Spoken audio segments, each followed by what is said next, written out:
વડોદરા શહેર વિસ્તારમાં બનતી પ્રોહીની પ્રવૃત્તિઓને સદંતર રીતે નેસ્તનાબૂદ કરવા તથા પ્રોહીની રેડો કરી પ્રોહીના કેસો કરવાની તેમજ પ્રોહીની પ્રવૃત્તિ સાથે સંકળાયેલ અને પ્રોહીના ગુનાઓમાં નાસ્તા ફરતા આરોપીઓને શોધી કાઢવાની સૂચના પોલીસ કમિશનર અને ઉચ્ચ અધિકારીઓ દ્વારા આપવામાં આવેલ હોય, જે અંતર્ગત ક્રાઇમ બ્રાન્ચની ટીમ દ્વારા સફળ કામગીરી કરવામાં આવી છે।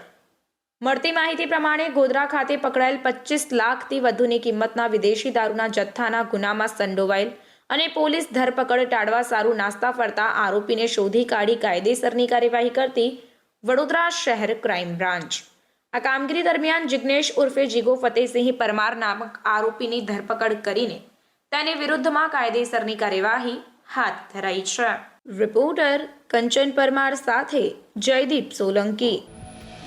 સમાચારોની ઝડપી અપડેટ માટે હમણાં જ જન અર્પણ ન્યૂઝ ચેનલને લાઇક, શેર અને સબસ્ક્રાઇબ કરો।